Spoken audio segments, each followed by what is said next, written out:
¿Qué tal? Bienvenidos. Miren, el mes de marzo de 2026 fue, y no exagero, una auténtica montaña rusa para los mercados. Hoy vamos a meternos de lleno en esta historia, una historia de pánico, de tensión geopolítica y de un giro de último momento que, de verdad, lo cambió todo. Así que arranquemos. Y es que esta frase lo resume todo, ¿no? Pasamos de estar mirando al abismo a un repunte casi eufórico en cuestión de horas. Fue un recordatorio y bastante brutal de cómo la geopolítica puede marcar el ritmo de las finanzas mundiales. Todo, absolutamente todo, empezó acá, en el Estrecho de Hormuz, cuando el conflicto con Irán básicamente llevó a un bloqueo de esta ruta marítima que es vital para el petróleo. El mercado entró en pánico. De un día para el otro, el fantasma de una crisis energética global se volvió muy, muy real. Y claro, con esa crisis energética empezó a sonar una palabra en todos lados: esta inflación. Miren, este es el peor escenario posible para cualquier economía. Es una combinación venenosa que te frena el crecimiento mientras los precios se van por las nubes. Ese fue el miedo que movió los hilos durante casi todo el mes. Y para que se entienda el impacto real, miren este número: $108. $108 por un barril de crudo Brent. Ojo, que esto no es solo un número en una pantalla, ¿eh? Esto es el precio de la nafta, es el costo del transporte de alimentos, es la producción de casi todo. Ahí, la amenaza de la inflación se volvió algo que podíamos sentir en el bolsillo. Con el petróleo por las nubes, los mercados, lógicamente, empezaron a caer en picada. Durante 3 semanas seguidas, la única historia era vender, buscar refugio donde sea, y una sensación cada vez más fuerte de que esto no iba a ser algo pasajero, sino un riesgo estructural, algo que se quedaba. A ver, lo interesante acá es ver cómo el pánico fue contagiándose. La primera semana fue el shock inicial, y Europa, que depende mucho de la energía, recibió el primer golpe fuerte. Pero para la tercera semana ya era la capitulación total. El S&P 500 rompía soportes técnicos clave y fíjense esto, hasta el oro, que es el refugio por excelencia, se desplomó. ¿Por qué? Por ventas forzadas, para cubrir pérdidas en otros lados. El sistema estaba bajo un estrés tremendo. Esta tabla es como una foto del momento justo antes del gran giro. Vemos las pérdidas acumuladas, con el Nasdaq, el índice tecnológico, como el más golpeado. Y aunque vemos que el IBEX 35 en España mostró una pequeña resistencia esa semana, la verdad es que el sentimiento general era pésimo. Y acá está el titular que nadie quería leer. Quinta semana consecutiva de caídas para el S&P 500. Y el Nasdaq, el motor de todo el mercado, oficialmente en territorio de corrección, más de un 11% abajo. Las alarmas sonaban por todos lados. El mercado estaba literalmente en la lona. Y entonces, justo cuando todo parecía perdido, en las últimas horas de mercado del mes, llegó el giro de guión, un cambio diplomático que nadie, pero nadie se esperaba y que alteró por completo el panorama. Pasamos de la desesperación a la euforia, en un parpadeo. Esta comparación es increíble. Resume la locura de esas últimas 48 horas. El 30 de marzo, todo el mundo se estaba preparando para lo peor.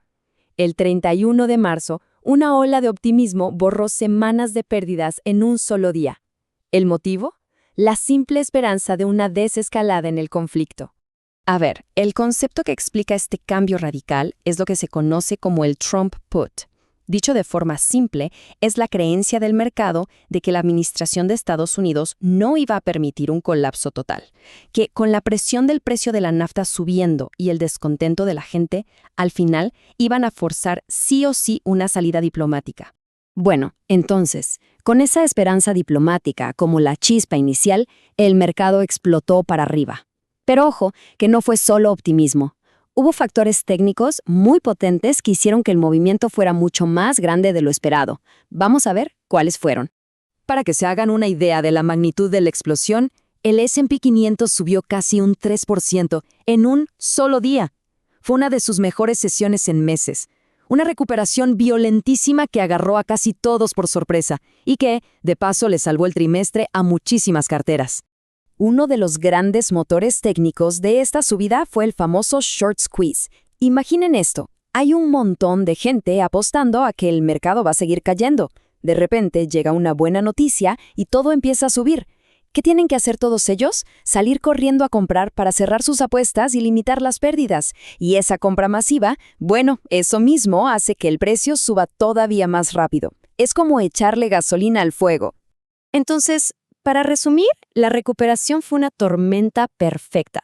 Tuvimos por un lado la chispa de la diplomacia, por otro, la nafta del short squeeze, y para rematar, el viento de cola del rebalanceo de fin de trimestre, con los grandes fondos de pensiones inyectando miles de millones en el mercado. Esos tres factores juntos crearon este movimiento explosivo. Y este gráfico es la prueba perfecta de cómo cambió todo ese día. El dinero salió corriendo del sector energético, que se había beneficiado con el miedo a la guerra, y volvió en masa a los sectores de crecimiento, como la tecnología, que se disparó más de un 4%, una rotación brutal. Y dentro de la tecnología, los que lideraron la carga fueron los gigantes, los 7 magníficos. Nombres como Meta subiendo un 7%, Nvidia más de un 6%. Esto demuestra que el apetito por el riesgo volvió con todo en la última sesión del mes.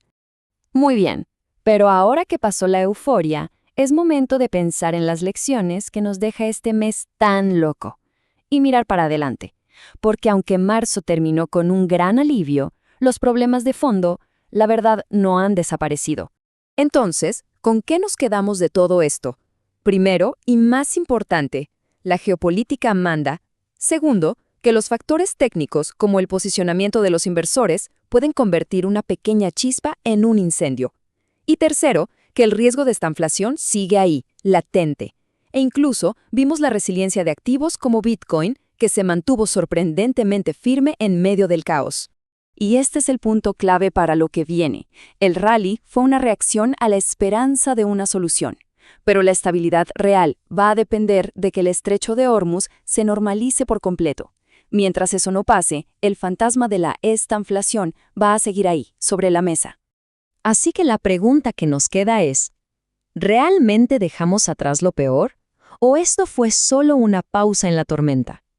La volatilidad de marzo nos enseñó que, en los mercados de hoy, la calma puede ser muy, pero muy frágil.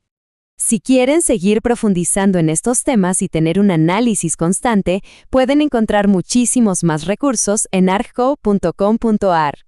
Gracias por habernos acompañado en este repaso. Este fue un informe de ARG Col Capital.